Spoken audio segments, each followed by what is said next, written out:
Good morning, everyone, and welcome to Christ Lutheran Vale Church. I'm Heike Smith, and I'll be leading you in worship today. We're streaming our worship this morning, and we're excited to have you all with us today. If you're watching us on Facebook, don't forget to follow our page, Christ Lutheran Vale Church. It has tons of great content to help you with your walk with God. You can also follow us on Instagram at CLV Church for other ways to stay connected during the week. If you're new to us, we'd love to connect with you a little bit better. You can text the word welcome to our church phone number at 520-405-5224. We'll send you a few texts to tell you about our church, and hopefully we'll learn a little bit more about how we can serve you. Well, today is Mother's Day, and our worship service is going to focus on the special place moms have in our lives. A little bit later, we'll be having a conversation with some wonderful moms in our congregation about their faith, their children, and being moms in this day and age. But first, we'll talk to a few kids about their moms, and here's what they had to say.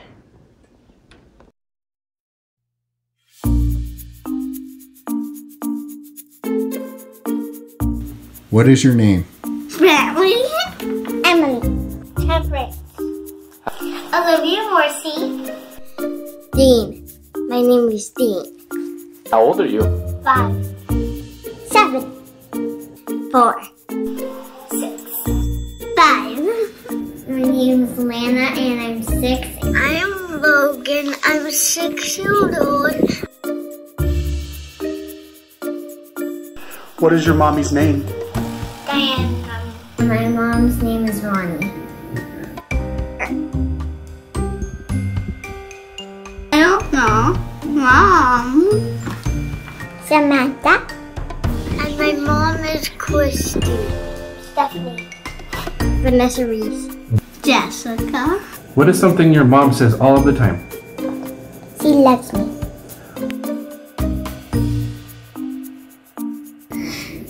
She's like, oh, where's my wallet? Get back in bed. No. No iPad, no iPad, no iPad.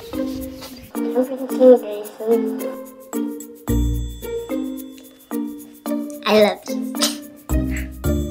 Oh. Because if I say I love you, he says that I love you. If your mom could go anywhere, where would she go? She would go to Starbucks, to Safeway.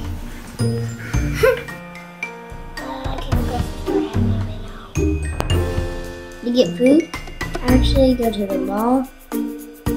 The dress shop. To go to the beach. To Disneyland. What does your mom do when you're not around? She takes a nap and she sleeps in and she makes coffee. When I'm not around, my mom likes watching TV. Do her work? She likes to paint. What do you love most about your mom? She plays with me. Brain. That she gives me hugs and calls me Lana Banana. That she likes it. That we can sleep in her bed.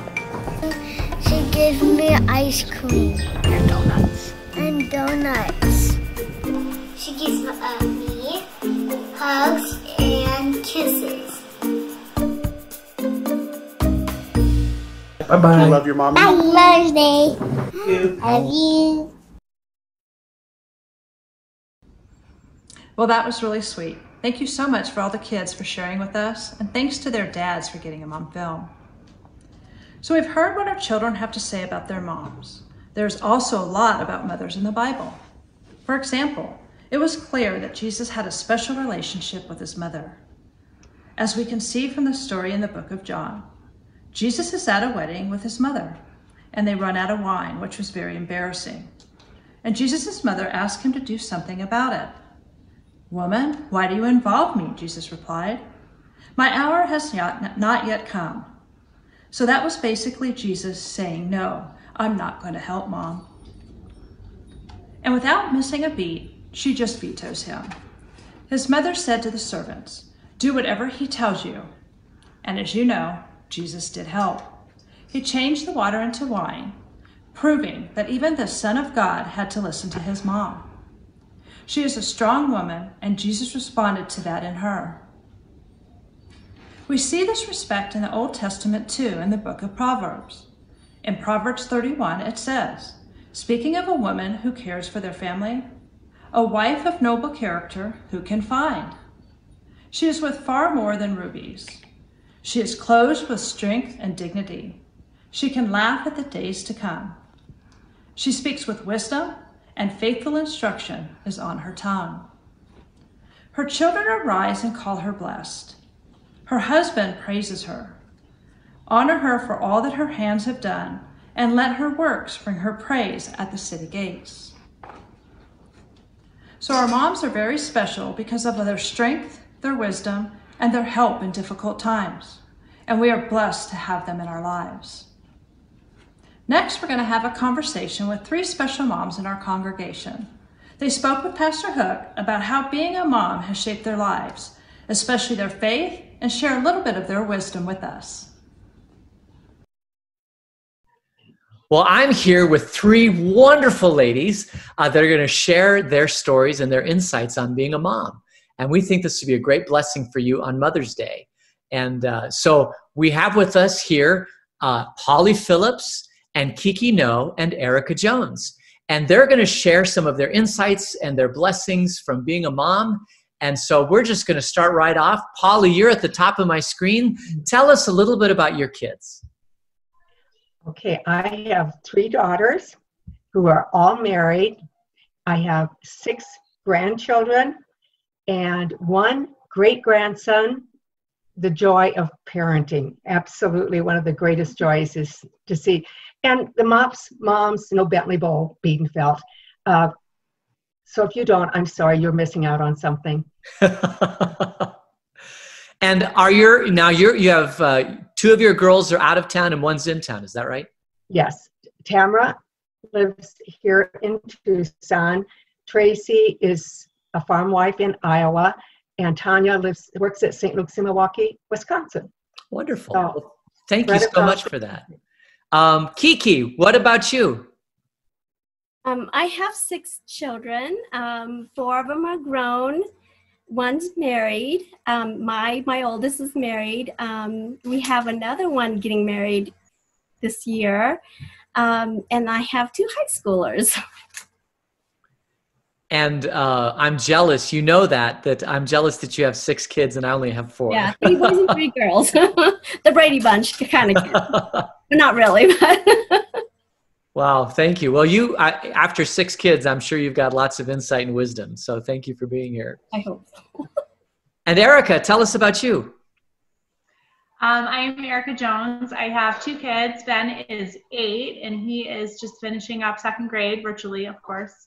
And Taylor is going to go into kindergarten in the fall. So they're on the younger side. Has it been hard having kids at home with this whole coronavirus thing? It has, but I feel like they've been a blessing. I feel like I would be really bored without them. We've done a lot of really cool stuff. I mean, we go swimming, we go hiking, we built a fire pit, and we roast marshmallows, we do puzzles. So, I mean, we try to problem solve and keep busy and do what we can to have fun. Oh, that's awesome. Great. Wonderful. Well, Polly, I'm going to ask you a question. What has been one of your greatest joy of parenting? Well, I've said I had 3 girls. Watching them graduate from high school, graduate from college, get married. Tam actually designed and made her own wedding dress.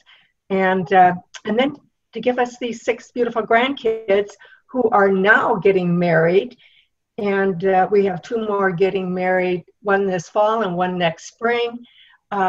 And of course, Bentley Bow is the joy for all of us. Why is Bentley Bow such a blessing? I'm looking forward to this. Oh, goodness. Yeah. Just to see see his energy. See, I guess I see his dad in him. It's fun to watch his love for the farm, just like his dad had. He's going to be a little farmer at heart. He is out with the cows. Yeah, it's just fun to relive all that again on the farm. I'm having a second grandchild this summer, and it's been fun for me to watch my daughter be a mom. And that's been such a huge blessing for me. Do you see the same thing? Oh, what I see, it was fun watching my daughter as a grandma and to watch her with Bentley Bow. Oh, yeah, that was so fun. She just is a true grandma at heart. And Tracy was also, Tracy's my middle daughter. And so it was fun when they came down so I could see her as a grandma. There were some times that she could be a little challenging. And I'll tell you about that a little bit later when you ask about some funny story. Yeah, it includes Tracy. So Erica, you're not quite there at grandchildren's stage, but what have you seen some of the greatest blessings of being a parent? I think some of the greatest blessings for me are just watching them grow up to the people that they're intended to be. And so, like, you know, Ben in the last few years has lost his first tooth, and, you know, my husband taught him how to ride a bike, and just really cool rites of passage as children to be there and kind of experiencing it again with them is, I think, really cool. My daughter is 5, and she's just snuggly, and she just tells me that she's my best friend all the time and wants to paint nails and go shopping, and, you know, tells me she's going to love me forever. So I think I'm just soaking that up before she turns into a teenager. Soak it up. Yeah, that's wise advice. Whoever's told you that, that's perfect. What about you, Kiki? What are some of the joys you've experienced by being a parent? You know, my greatest joy being a mom is just, you know, I can't wait to show my overwhelming love for them and affection for them.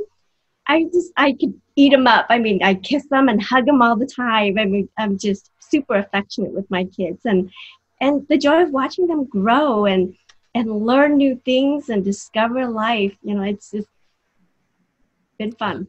What a blessing. Yeah. So, Kiki, have you seen the hand of God? Can you tell us about a time when you may have seen the hand of God? Or we've seen a lot of hands of God in our lives, a lot. I can mention one time. I think the first one was having to almost lose Mai like 3 times in her life, in her young life. We've seen him just do miracles after miracles to pull that child through a lot of health issues, and watch her become a full adult, married and happy. And I'm just, you know, he's done so much for us. So can I share the story? I think she was a junior in high school, perhaps? And she was a sophomore. And she was in a car accident. She was in a car accident, and they didn't think that she was able to recover and be a fully functioning adult. And so they were talking about, you know, teaching her life skills and just to get on. And they didn't think that she was going to be able to finish high school, let alone, you know, finish college and on to professional school. And she has moved on beyond our belief, way beyond our belief. She's an amazing young lady. Yeah. I don't know if I've ever told you this story, but I heard about the accident. I don't remember how I had heard about the accident, but my daughter was a junior at Cienega at the same time. And I thought she might have been in the accident because they said it was somebody in the band, I think. Right. And so I started texting my daughter, and she wouldn't return my texts. And I got more nervous and more nervous and more nervous. And she wasn't in the accident. I can't imagine how that must have been so difficult for you. Just hearing, you know, what was going on had to have been very, very challenging. Yeah, I think I got there before the firemen got there. Oh, wow. Wow. Yeah, so apparently, you know, one of the other passenger in the car called me immediately right after they crashed. And so I got there just a couple of seconds before the firemen show up. So that was scary. She was airlifted in a coma for 3 days, and she woke up out of the coma on Sunday. Yeah, what a blessing she's been too. Yeah, she's been a real blessing. Yeah. And then she struggled, you know, when she was younger. She was a preemie and struggled at birth. And then she had the rotavirus, and it sent her into the hospital under quarantine for like 2 weeks. Oh, wow. Yeah, and so she nearly lost her life. They said, you didn't bring her in here for another half a day, she probably would have died. Oh my goodness. So she escaped death 3 times. She's the miracle child. She's certainly is. Child, absolutely. That's the hand of God right there. Yeah. Absolutely. Erica, how about you? So I would say yes. When I was pregnant with Ben, so he's my firstborn, they found a kinked bowel, and I went to scans at like 22, 24, 26, like 20 weeks, and every week they would say, oh, Mrs. Jones, everything looks great, but we're going to need to see you back if we were worried. Oh my goodness, I think I'm telling you the wrong story. The hand of God. Sorry. That's okay. So I have a question for you. Is Ben as lovable as home as he is when I see him? Oh, he's more lovable. Ben is really interesting because I think I see a lot of myself in him, and he is just independent, and he just wants to do things how he wants to do them and be on his own. And so I think, just to see that and to recognize that in him, I think helps me parent him better. So yeah, he's great and challenging in his own way. Well, and that do any of the other ladies see any of you in your children? Yeah. Oh yeah. Oh yes. Do you see your mother in you? Oh yes. Yeah. Oh yes. Oh yes. I'm nutty like my mom. Yeah. No, Oh, I think so. I think I remember my story. Oh yeah, my story. Okay, so when I was still pregnant with Ben. So when Ben was like 32 weeks, he was diagnosed with what's called macrosomia, which is just a big fancy medical term for he was big. And so basically they had me signed up for an elective C-section because they told me that it could be bad for me, it could be bad for him, and it would just be better if they went in and get him. But my water broke early, and so I decided to try labor on my own, and I had so much anxiety up until then. I drove myself crazy, I drove other people crazy, and then just the unknowns just fueled the fear, the anxiety. And when I was going through labor and my water broke, and it was kind of scary, but for the first time in my life, it was like a tangible presence with me, and it was just this overwhelming sense of calm when I was in the delivery room. Even though I was scary, I just knew in my soul it was going to be okay, and that God was with me. And I had never felt that so present as I did the day that he was born. Wow, what a blessing. Awesome. Oh my goodness, that's fantastic. Awesome. It was really cool because you can look back afterwards on math and say, oh, that's way too coincidence, that had to be God. But I never felt before he was wrapping me in a hug. I felt it, physically I felt it. Yeah, that's awesome. Yeah, and I think through what we went through was we were just calm and not freaking out, that our daughter was, the prognosis was bad. And I just felt this overwhelmingly calm about it. And I was like, this is weird. Am I just not, caring about what happened, or am I not registering it? But I just felt like God was going to take care of us, and there was nothing to be freaking out about, and he'll take us one day at a time. And I just felt that overwhelming peace, even when we were in, a lot of danger, and she was in a lot of danger. And so what a blessing to have that peace from God overwhelm you in those challenging times of life. And God does do that. He does.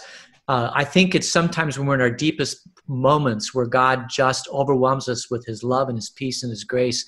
And you don't really experience it until you're at that moment in life. And he certainly does come through, and what a blessing that is. Speaking of unexpected blessings, Polly, can you think of an unexpected blessing that's happened in your life? Yes, indeed. I was a farm girl, lived on the farm until my first husband passed away. And then I was transplanted to a MOPS group in Kingwood, Texas. And God fueled me with some excitement and fire that I didn't even know I had.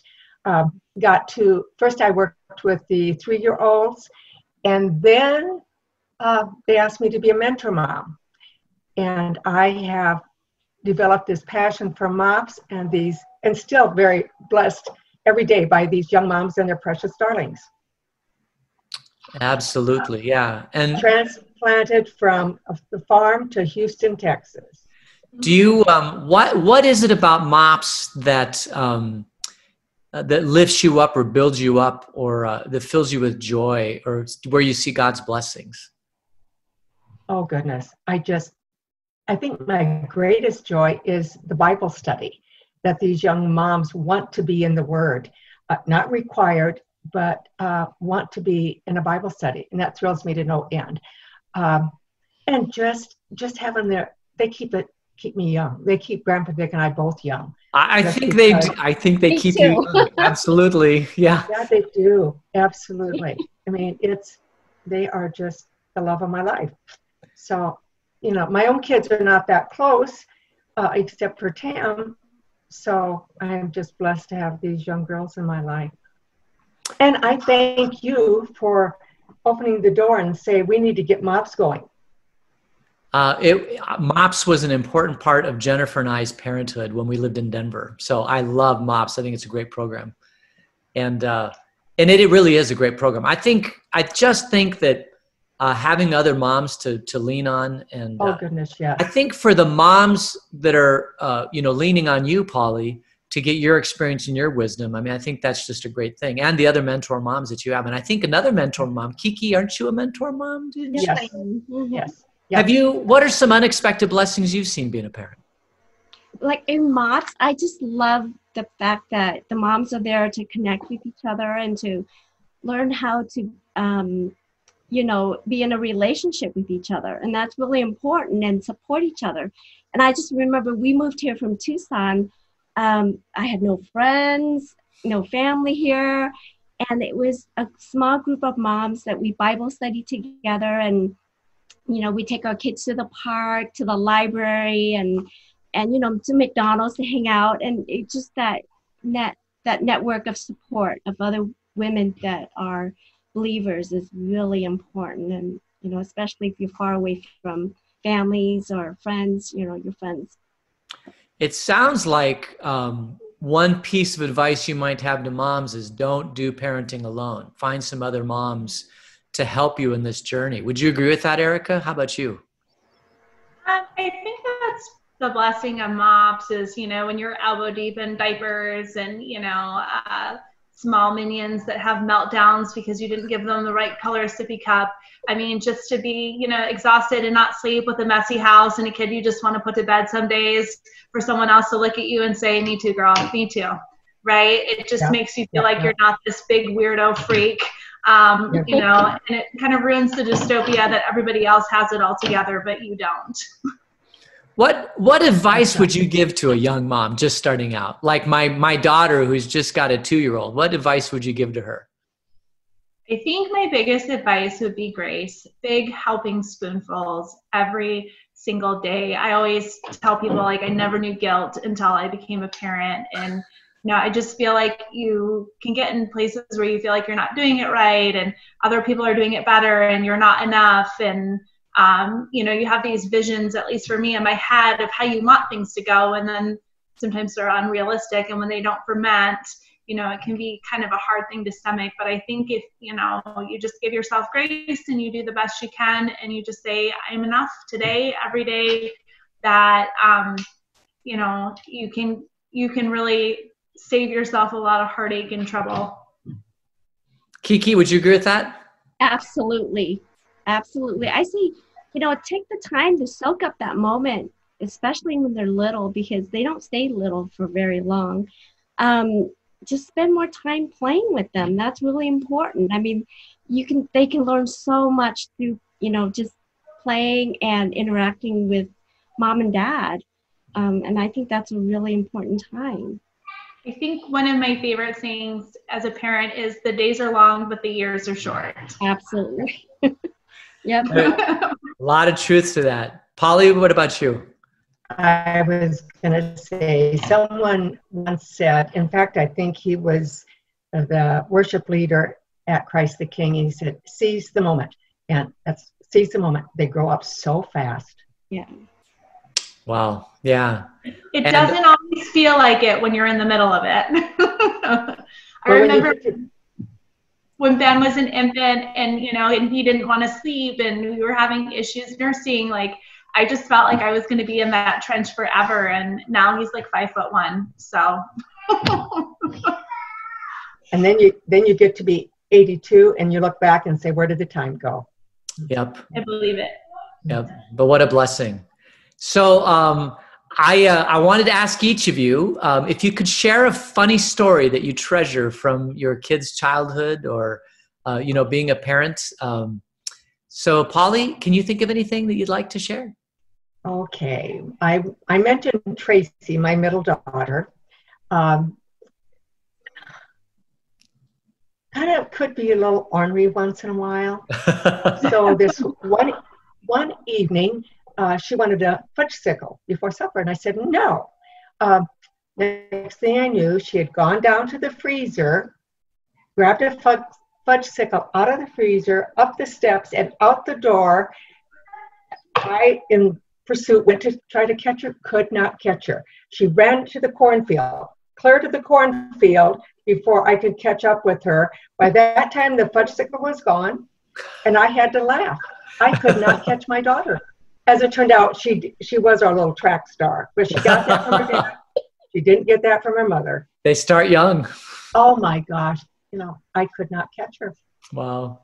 So, and the kids get a kick out of that. I bet. Kiki, can you think of a funny story that you treasure? I have a lot of funny stories. I just don't know where to start, but I just, with Ann and Ming, those two, they just crack me up. Ann saw Ming was drinking some hot chocolate, and she goes, Ming, are you sick? She was asking if he was sick, so that if he's not sick, she would take a sip out of his cup, right? And he goes, no, I'm not 6, I'm 5. She goes, oh, are you sick? And he goes, I'm not 6, I'm 5. That's awesome. Oh my goodness. I thought I'd started laughing. Okay, I need to, Ming, she said, if you're not sick, if you're not having a runny nose, could she get a sip of your hot chocolate? And he goes, oh, okay. Oh my goodness, that's awesome. Yeah. Yeah, they are. It's funny, those stories that we treasure. And, those are treasured, that we'll treasure them forever. Erica, you have any funny stories? I guess I have two. Both are with Ben, who's my oldest. So very Zoom meeting, coronavirus appropriate. So right before Easter, he was very concerned, and he asked me, legitimately asked me, if the Easter Bunny was still going to come, or could he not come because of the coronavirus? And he was very concerned. We would not be, getting an Easter basket and eggs. And the other thing he did, we recently moved into our new house, and we were driving past our old house, and he looked at me and he said, Mom, have you and Dad thought about where you're going to live when I'm old enough to live here by myself? Because I was thinking that you could just move into the old house and it would be close enough that you could still come over for dinner. From the mouths of babes, yes. Out of the mouths of babes. I know, they're funny. Out of the mouths of babes. About died. I mean, he was so serious too. Like, have you thought about this? Because, this is coming up pretty quickly and I want to make sure you're cared for, Well, wonderful. I think motherhood is the greatest gift that God gives to human beings. I was very, very close with my mother. I'm sure you all were with yours. I know you were. And I think that being a mom is one of the greatest things ever. And thank you so much for taking time this morning and sharing with us some stories about your life and about motherhood. And I pray God's blessings, because you never stop being a mother. I mean, you're a mother, That's right. Right? Until till God calls you home. So That is right. And so I'm grateful for each one of you. And thank you so much for being with us today. All right. Thanks so much to Polly, Kiki, and Erica for sharing with us today. And thanks to Pastor Hook for talking with them. At this time, we just want to take a minute to remind you that Christ Lutheran Vail continues to work our mission, which is making loving disciples even while we're separated. We continue to be grateful for your tithes and offerings and help us serve our community for Jesus. If you want to give to Christ Lutheran Vail, please see our website or Facebook page for ways that you can do that now. Will you please join me in prayer? Heavenly Father, we are so grateful for the mothers you have placed in our lives, for the ways that they bless us, teach us, and help us grow, for the love that they show in all of the little things that they do for us. Help us to cherish our mothers, not only today, but every day of our lives, and help us to love them as you love us, fully, completely, and without condition. In your name we pray. Amen. Well, we're coming to the end of our worship time this morning. Thank you for everyone who sent in videos to help us learn and honor our mothers. And thanks to everyone for joining us. Don't forget, after we finish here, you can watch a teaching from Pastor Hook on our Facebook page. And on Wednesday evenings, Pastor and Deacon will be online for a time of reflection and prayer. Next week, we will be learning about a mission we help support, Crossing Cambodia, which cares for children and families in Cambodia by bringing the love of Jesus to the people there. You don't want to miss it. And now, may the Lord bless you and keep you. The Lord make his face shine upon you and be gracious unto you. The Lord look upon you with favor and give you his peace. Amen. Have a great week, everyone, and happy Mother's Day.